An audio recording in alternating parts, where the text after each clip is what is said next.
യേശു കർത്താവിൻ്റെ കൂടെ നടന്ന 12 പേർ, അതിനകത്ത് തന്നെ ഒരെണ്ണം പോയി ഇല്ലേ? അപ്പം അതാണ് ഏറ്റവും കൂടുതൽ പെർസെൻറ്റേജ് നമ്മൾ കണ്ടിട്ടുള്ളത്. ഏറ്റവും കൂടുതൽ പെർസെൻറ്റേജ് ആത്മാവ് ഉണ്ടായിരുന്ന എത്ര 12 പേരുണ്ടാകത്ത് ഒരുത്തനെ ഉള്ളായിരുന്ന കള്ളൻ ഇല്ലേ? ഇന്നിപ്പോൾ ചിലപ്പം അത് നേരെ റിവേഴ്സ് ആണെന്നുള്ളതേ ഉള്ളൂ. എന്നാലും ആത്മാവുള്ളവൻ കാണാതിരിക്കത്തില്ല. ഏത് സഭയിലും ആത്മാവുള്ളവൻ കാണാതിരിക്കത്തില്ല. പരിശുദ്ധാത്മാവിന്റെ ശക്തിയാൽ നാം ദേശത്തെ കീഴടക്കും. ആത്മാവുള്ളവൻ പറയുകയാണ്, നമ്മൾ പരിശുദ്ധാത്മാവിന്റെ ശക്തിയിൽ ദേശത്തെ കീഴടക്കും. ആത്മശക്തിയിൽ നാം ശത്രുവിന്റെ തലയെ തകർക്കും. ഇതൊക്കെ നമ്മൾ പറയുമ്പോഴത്തേക്ക് ജനങ്ങൾ പറയുന്നത് അത് നമുക്ക് നടക്കത്തില്ല. അവർ പറയുന്നത് താഴോട്ട് പറയുമ്പോഴത്തേക്ക് പറയുന്നത് എന്താണെന്നറിയാമോ? 3-ാം വാക്യത്തിൽ തൊട്ട് പറയുന്നത്, വാളാൽ വീഴേണ്ടതിന് യഹോവ ഞങ്ങളെ ആ ദേശത്തിലേക്ക് കൊണ്ടുപോകുന്നത് എന്തിന്? ഞങ്ങളുടെ ഭാര്യമാരും മക്കളും കൊള്ളയായി പോകുമല്ലോ. മിസ്രയീമിലേക്ക് മടങ്ങിപ്പോകുകയല്ലയോ ഞങ്ങൾക്ക് നല്ലതെന്ന് പറഞ്ഞ് നാം ഒരു തലവനെ നിശ്ചയിക്കുക. പിന്മാറ്റക്കാർക്ക് ഒരു നേതാവിനെ വേണം. അവർ ആരുണ്ടാ നമ്മളെ തിരിച്ച് മിസ്രയീമിലോട്ട് കൊണ്ടുപോകാൻ അല്ലേ? രസകരമായ ഒരു കാര്യമാണ്. തിരിച്ച് മിസ്രയീമിലോട്ട് കൊണ്ടുപോകാൻ ഒരുത്തരം എന്താ തപ്പി നടക്കുകയാണ് അവരെ ഇല്ലേ? പിന്മാറ്റക്കാർ ഒരു നേതാവിനെ തിരക്കുകയാണ്. എന്നാൽ വേറൊരു ആത്മാവുള്ളവൻ പറയുന്നത് എന്താണ് പറയുന്നത്? നോ, അവർ നമ്മുടെ ഇരകളാണ് ഇല്ലേ? അവർ നമ്മുടെ ഇരകളാണ്. അവർ നമുക്കിരയാകുന്നു. അവരുടെ ശരണം പോയിപ്പോയിരിക്കുന്നു. നമ്മോടുകൂടെ യഹോവ ഉള്ളതുകൊണ്ട് അവരെ ഭയപ്പെടരുത്. നമ്മോടുകൂടെ യഹോവ ഉള്ളതുകൊണ്ട് അവരെ ഭയപ്പെടരുത്. അവരെന്ത് ചെയ്യുന്നു? ഇവരെ കല്ലെറിയണം. അവിടെ അങ്ങനെയല്ലേ പറഞ്ഞിരിക്കുന്നത്? എന്നാൽ അവരെ കല്ലെറിയണമെന്ന് സഭയെല്ലാം പറഞ്ഞു. അപ്പോൾ യഹോവയുടെ തേജസ് സമാഗമന കൂടാരത്തിൽ എല്ലാ ഇസ്രായേൽ മക്കൾക്കും കാണെ പ്രത്യക്ഷമായി. അപ്പോൾ അവർ നമ്മളെ കല്ലെറിയുമെന്നൊക്കെ നമ്മൾ പേടിക്കേണ്ട കാര്യമൊന്നുമില്ല. God will do it in time. ആത്മാവുള്ളവൻ അവൻ്റെ വാക്കുകളെ സംസാരിക്കുമ്പോൾ, അവൻ്റെ വാക്കുകളെ പറയുമ്പോൾ ദൈവം അവൻ്റെ സമയത്ത് ഇറങ്ങി വന്ന് ഇടപെടുന്നതാണ് നമ്മൾ കാണുന്നത്. ഈ ഒരു കാര്യം കൂടെ പറഞ്ഞ് ഞാൻ ഇന്നത്തെ ഇത് മെസ്സേജ് അവസാനിപ്പിക്കാം. ഈ അനാക്യ മല്ലന്മാരെ കുറിച്ച് കാലേബ് ഇത്രയും കാര്യങ്ങൾ പറഞ്ഞു. ഇത്രയും കാര്യങ്ങൾ പറഞ്ഞപ്പോൾ കാലേബിൻ്റെ മനസ്സിൽ അന്നേരം ചിന്തിച്ചു, അവനെ ഞാൻ കീഴടക്കിട്ടു. കാരണം അവൻ പറയുന്നു, yes I can do that. ഇവിടെ ദൈവത്തിൻ്റെ ശക്തി കൊണ്ട് ഇവർ തൽക്കാലത്തേക്ക് കല്ലേറ് കൊള്ളാതെ രക്ഷപ്പെട്ടെങ്കിലും പിന്നീട് നമ്മൾ കാണുന്നതെന്നറിയാമോ? കുറേ കഴിഞ്ഞിട്ട് യോശുവയുടെ അടുത്ത് കാലേബ് എന്നിട്ട് പറയുന്നു. ഇവിടെ തന്നെ മോശ പറയുന്നുണ്ട് 24-ാം വാക്യത്തിൽ, എൻ്റെ ദാസനായ കാലേബോ അവന് വേറൊരു സ്വഭാവം ഉള്ളതുകൊണ്ടും എന്നെ പൂർണ്ണമായി അനുസരിച്ചതുകൊണ്ടും അവൻ പോയിരുന്ന ദേശത്തേക്ക് ഞാൻ അവനെ എത്തിക്കും. കർത്താവ് പറയാണ്, ബാക്കിയുള്ള എല്ലാവരും നിന്നും വ്യത്യസ്തമായിട്ട് because he had another spirit, ഞാൻ എന്ത് ചെയ്യും? അവൻ ഒറ്റുനോക്കിയ ദേശം ഞാൻ അവന് കൊടുക്കും. ഞാൻ പറഞ്ഞത് മനസ്സിലാക്കണം. കനാൻ ദേശം മൊത്തമായിട്ട് ഇവരെല്ലായിടത്തും പോയില്ല. ഇവർ പോയ സ്ഥലം അനാക്യ മല്ലന്മാരുള്ള ഹെബ്രോൻ ഇല്ലേ? അവർ പോയ സ്ഥലം ഞാൻ അവന് കൊടുക്കും. ഈ വാക്ക് മോശ പറഞ്ഞു കഴിഞ്ഞപ്പോൾ അന്ന് തൊട്ട് അവൻ്റെ മനസ്സിൽ അവൻ കുറിച്ചിട്ടു, I will go there. One day I will conquer them. I will show to the world that God is much more stronger than any of the enemies in this world. അന്ന് അവൻ തീരുമാനിച്ച കാര്യമാണ്. എന്നിട്ട് അത് നമ്മൾ കാണുന്ന എവിടെയാണെന്നറിയാമോ? യോശുവയുടെ പുസ്തകം 14-ാം അധ്യായം. യോശുവയുടെ പുസ്തകം 14-ാം അധ്യായത്തിൽ അതിൻ്റെ 16 മുതലുള്ള വാക്യങ്ങൾ മൊത്തമായിട്ട് നമുക്ക് വായിക്കാൻ നേരമില്ല. അവിടെ യോശുവയുടെ അടുത്ത് കാലേബ് എന്നിട്ട് പറയാണ്, മോശ എന്നോട് ഇങ്ങനെ പറഞ്ഞിരുന്നു, അതുകൊണ്ട് നീ ഒരു കാര്യം ചെയ്യുക, ആ സ്ഥലം എനിക്ക് 6-ാമത്തെ വാക്യത്തിൽ താഴോട്ടുള്ള വാക്യങ്ങൾ വായിക്കുമ്പോൾ, യഹോവ എന്നെയും നിന്നെയും കുറിച്ച് ദൈവപുരുഷനായ മോശയോട് കാദേശ് ബർന്നയിൽ വെച്ച് പറഞ്ഞ കാര്യം നീ അറിയുന്നുവല്ലോ. യഹോവയുടെ ദാസനായ മോശ കാദേശ് ബർന്നയിൽ നിന്ന് ദേശത്തെ ഒറ്റുനോക്കുവാൻ എന്നെ അയച്ചപ്പോൾ എനിക്ക് 40 വയസ്സായിരുന്നു. ഞാൻ വന്ന് എൻ്റെ മനോബോധപ്രകാരം എന്ന് പറയുന്നത് അക്കോർഡിംഗ് ടു മൈ കൺവിക്ഷൻസ് എന്നായിരിക്കും. എനിക്ക് തോന്നിയ പോലെ എന്നല്ല പറയുന്നത്, എൻ്റെ കൺവിക്ഷൻ. അതായത് കൺവിക്ഷൻ എപ്പോഴും തരുന്ന ആരാന്നറിയാമോ? കൺവിക്ഷൻ തരുന്നത് it is the holy spirit അല്ലേ? അവൻ പറഞ്ഞു, എൻ്റെ ആത്മാവ് എന്നോട് പറഞ്ഞതനുസരിച്ച് ഞാൻ എന്ത് ചെയ്തു? എന്നിലുള്ള ദൈവാത്മാവ് പറഞ്ഞതനുസരിച്ച് ഞാൻ റിപ്പോർട്ട് കൊടുത്തു എന്നൊക്കെ പറഞ്ഞിരിക്കുന്ന കാര്യമാണ്. ദൈവാത്മാവ് എന്നോട് പറഞ്ഞ റിപ്പോർട്ടാണ് ഞാൻ കൊടുത്തത്. അതുകൊണ്ട് ആ ദേശം എനിക്ക് തരാമെന്ന് മോശ പറഞ്ഞിട്ടുണ്ട്. So I don't care. ഞാൻ ആ സ്ഥലം നേടിയെടുക്കാനായിട്ട് പോവുകയാണ്. അതെനിക്ക് തരുമാറാകണം എന്ന് പറയുകയാണ്. 13-ാം വാക്യത്തിൽ യോശുവ അവനെ അനുഗ്രഹിച്ചു. ഹെബ്രോൻ മല യെഫുന്നയുടെ മകനായ കാലേബിന് അവകാശമായി കൊടുത്തു. അങ്ങനെ ഹെബ്രോൻ ഇന്നുവരെ കെനിസിയനായ യെഫുന്നയുടെ മകൻ കാലേബിന്റെ അവകാശമായിരിക്കുന്നു. എന്നിട്ട് താഴോട്ടെന്നിരിക്കുന്നു, അവൻ ഇസ്രായേലിന്റെ ദൈവമായ യഹോവയെ പൂർണ്ണമായി പറ്റി നിന്നതുകൊണ്ട് തന്നെ ഹെബ്രോന് പണ്ട് കിര്യത്ത് അർബ എന്ന് പേരായിരുന്നു. അർബ എന്നവൻ അനാക്യരിൽ വെച്ച് അതിമഹാൻ ആയിരുന്നു. അടുത്ത വാക്ക് എന്താണെന്നറിയാമോ? അങ്ങനെ യുദ്ധം തീർന്നു, ദേശത്തിന് സ്വസ്ഥത വന്നു. 45 വയസ്സുള്ളപ്പോഴാ കാലേബ് ഇത് ദേശം ഒറ്റുനോക്കാൻ പോകുന്നത്.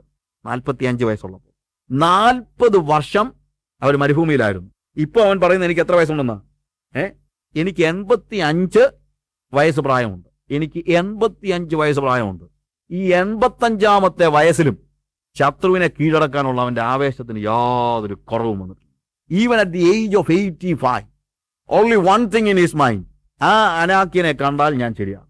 അവന്റെ മനസ്സിലെ ചിന്ത അതാണ്. അവൻ ചെന്ന് യോശുവോട് പറയാണ്, നീ ചിന്തിക്കുന്നുണ്ട് എനിക്ക് പ്രായമായി പോയി, ഇനിയിപ്പം എന്താ അനാക്യമല്ലന്മാരെ എനിക്ക് പേടിയുണ്ടെന്ന്. No, I am going to beat them. അവനെ ഞാൻ ശരിയാക്കണം. ഗിവ് മീ ഹെബ്രോൺ, എനിക്ക് ഹെബ്രോൺ താ. കാര്യം മോശ പറഞ്ഞിട്ടുണ്ട് ആ സ്ഥലം എനിക്ക് തരുമെന്ന്.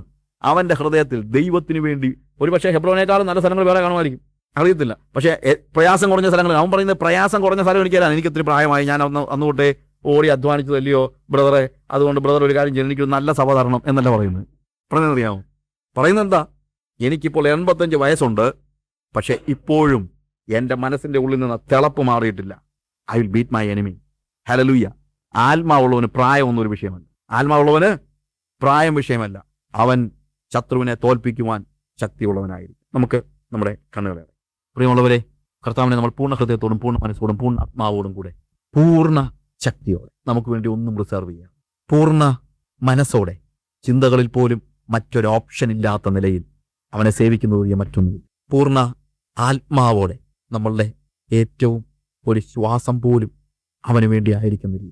അവനെ ആരാധിച്ചില്ലെങ്കിൽ, അവനെ സേവിച്ചില്ലെങ്കിൽ, അവനെ സ്നേഹിച്ചില്ലെങ്കിൽ ശ്വാസം നിന്ന് പോകുന്നതായ പൂർണ്ണ ഹൃദയത്വം, നമ്മുടെ എല്ലാ ഫീലിങ്സും നമ്മളെ ഉണർത്തുവാൻ കഴിയുന്ന ഏക വ്യക്തിത്വം യേശുവായി. ഞാൻ അവന്റെ കരങ്ങളെ കണ്ടപ്പോൾ അവനെ ചൊല്ലി എൻ്റെ ഉള്ളം ഉരുകിപ്പോയി എന്ന് ശുലേമി പറയും. പ്രിയമുള്ളവരെ, നമ്മൾ എത്ര പേർക്ക് അവന്റെ ആണിപ്പാടുള്ള കരങ്ങൾ കണ്ടിട്ട് ഉള്ളമുരുകുന്ന സ്റ്റേജുണ്ട്? പ്രിയമുള്ളവരെ, അവന്റെ പ്രേമം വീഞ്ഞിലും വിലയേറിയത്, ടോട്ടലി ട്രങ്കായിട്ട്. ഹല്ലേലൂയ. അവൻ ഒഴികെ മറ്റൊന്നും രസിക്കാത്ത നിലയിൽ പൂർണ്ണമായും അവനോട് പറ്റി നിൽക്കുക. Oh come and kiss me with deep kiss, the kisses of your mouth. അധരങ്ങളാൽ നീ എന്നെ ചുംബിക്കണമേ എന്ന് പറയത്തക്ക രീതിയിൽ ആഴമുള്ള ആത്മബന്ധം. പ്രിയമുള്ളവരെ, ഇന്ന് നമുക്ക് യേശു വേറൊരു ആത്മാവ്, എ ഡിഫറൻറ്റ് സ്പിരിറ്റ്. കാര്യങ്ങളെ കാണുന്നത് എല്ലാവരും കാണുന്നത് പോലെയല്ല. ഇന്ന് രാത്രിയിൽ പ്രിയമുള്ളവരെ, നമ്മൾ ഒരു ഡിഫൻസ് മെക്കാനിസം ഉണ്ടാക്കിയെടുക്കാനല്ല, പാതാളത്തിന്റെ ഗോപുരങ്ങളെ ഇടിച്ച് തകർക്കാൻ തക്കവണ്ണം കർത്താവിന്റെ ശക്തിയോടുകൂടെ പിശാചിനെ എതിർത്ത് തോൽപ്പിക്കുവാൻ തക്കവണ്ണം, പാതാളത്തെ കൊള്ളയടിക്കുവാൻ തക്കവണ്ണം കർത്താവ് നമ്മളെ ശക്തീകരിക്കും. നമ്മുടെ പ്രായം വിഷയമല്ല, നമ്മളുടെ ആരോഗ്യം വിഷയമല്ല, നമ്മളുടെ കഴിവുകൾ വിഷയമല്ല. വേറൊരു ആത്മാവുണ്ടോ എന്നതാണ് ചോദ്യം. If you got another spirit, then certainly you can beat your enemy, no doubt. ഇന്ന് രാത്രിയിൽ കർത്താവ് പറയും, കർത്താവേ, ആ ശത്രുവിനെ എനിക്ക് വിട്ടുതാ, ഞാൻ അവനെ തോൽപ്പിക്കും. കർത്താവേ, എന്റെ ശക്തിയിലല്ല, I know that I have a spirit. കർത്താവേ, എനിക്കൊരു ആത്മാവുണ്ട്, എനിക്ക് ഒരു ദൈവത്തിന്റെ ഒരു ആത്മാവിനെ നീ എനിക്ക് തന്നിരിക്കുന്നു. I am a person with another spirit, so I can beat my enemy. I got power, I got strength. ആത്മശക്തിയുള്ളവന് ശത്രുവിനെ തോൽപ്പിക്കാൻ തീർന്നു. ഇന്ന് രാത്രി എത്ര പേര് പറയും, കർത്താവേ, ആ ഒരു ആത്മാവിനെ എനിക്ക് തരണം. കർത്താവേ, I want to serve you with all my mind, all my heart, all my spirit, all my. പല സമയത്തും എനിക്ക് കർത്താവെ അതുപോലെ നിന്നെ അറിയാനും അനുഭവിക്കാനും കഴിയുന്നു. പല സമയത്തും കർത്താവെ, ഓപ്ഷൻസ് ഇല്ലാത്തവരായി ഏത് വിചാരത്തെയും നിന്നോടുള്ള അനുസരണത്തിന് വേണ്ടി പിടിച്ചടക്കാൻ എനിക്ക് കഴിയുന്നില്ല.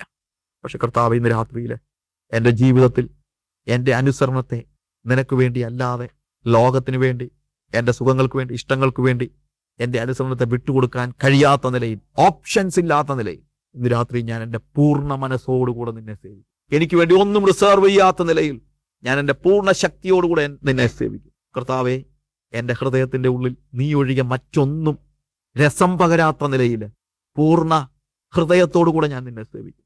കർത്താവെ, ശ്വാസം നിന്നു പോകുന്ന നിലയിൽ എൻ്റെ പൂർണ്ണ ശ്വാസത്തോടുകൂടെ, പൂർണ്ണ ആത്മാവോടുകൂടെ ഞാൻ നിന്നെ. നമുക്ക് ദൈവസ്ഥാനത്തിൽ കരങ്ങളെ ഉയർത്തി പറയാം, കർത്താവെ, I want to serve you with all my heart. കർത്താവെ, ഞാൻ ഒരിക്കലും അങ്ങനെയൊന്നും ആലോചിക്കുന്ന പോലുമില്ല. കർത്താവെ, എൻ്റെ ഹൃദയം പല കാര്യങ്ങളിൽ ഇങ്ങനെ ഉഴന്ന് നടക്കുക കർത്താവെ. But I want to see that I am delighting only in you. മറ്റൊന്നും എനിക്ക് രസം പകരാത്ത നിലയിൽ നിന്റെ കരങ്ങൾ കണ്ട, നിന്റെ ആണിപ്പാടുള്ള കരങ്ങൾ കാണുമ്പോൾ എൻ്റെ ഉള്ള ഉരുകുന്ന നിലയിൽ കർത്താവെ, നീ എന്നെ ഏറ്റവും ആഴത്തിൽ നിന്നെ സ്നേഹിക്കാൻ പഠിപ്പിക്കണമേ. കർത്താവെ, എനിക്ക് ഓപ്ഷൻസ് ഒന്നും വേണ്ട കർത്താവെ. കർത്താവെ, എൻ്റെ ചിന്തകളുടെ ലോകത്തിൽ പോലും കർത്താവെ, രണ്ടാമതൊന്നും ആലോചിക്കാൻ കഴിയാത്ത എൻ്റെ എല്ലാ വിചാരങ്ങളെയും ചിന്തകളെയും നിന്നോടുള്ള അനുസരണത്തിന് വേണ്ടി കർത്താവെ, ഇന്ന് രാത്രിയിൽ ഞാൻ സമർപ്പിക്കുന്നു. കർത്താവെ, ഓ ഹല്ലേലൂയ. എന്റെ വൊളീഷനില്, എന്റെ വിൽ പവർ, എന്റെ ഇച്ഛയില് കർത്താവെ, സ്വയ ഇച്ഛയിലെ ഒരു കരിമ്പ് പോലും കടക്കാതെ വണ്ണം എന്റെ പൂർണ്ണ മനസ്സിനെ ഞാൻ നിനക്ക് തരുന്നു കർത്താവെ. കർത്താവെ, എന്റെ പണമോ, എന്റെ ആരോഗ്യമോ, എന്റെ സമയമോ, എന്റെ ചിന്തകളോ, എന്റെ ടാലൻസോ ഒന്നും എനിക്ക് വേണ്ടി റിസർവ് ചെയ്യാതെ പൂർണ്ണമായും ഞാൻ നിനക്ക് തരുന്നു കർത്താവെ. ഇന്ന് രാത്രി കർത്താവെ, ഞാൻ വേറൊരാത്മാവുള്ളവനായി കർത്താവെ, പാതാള ഗോപുരങ്ങളെ ജയിക്കുവാൻ തക്കവണ്ണമുള്ള ശക്തി നീ എന്റെ മേൽ പകരണമേ. പലപ്പോഴും കർത്താവെ, സാത്താൻ എന്നെ തോപ്പിക്കാൻ ഇങ്ങോട്ട് വരുമ്പോൾ ഞാൻ അങ്ങ് നിന്നു കൊടുത്ത് അവന്റെ വായിക്കകത്ത് ഞാൻ തല വെച്ച് കൊടുത്തിട്ടുണ്ട്. എന്നാൽ ഇന്ന് രാത്രി ഞാൻ മനസ്സിലാക്കുന്നു കർത്താവെ, അവൻ ചതഞ്ഞരഞ്ഞ ഒരു പാമ്പാണ്, അവനൊരു സിംഹമല്ല. ഞാൻ അവനെ തോൽപ്പിക്കും കർത്താവെ. ഇന്ന് ഞാൻ മനസ്സിലാക്കുന്നു, you have given me a spirit and I can beat him, beat my enemy O God. Hallelujah.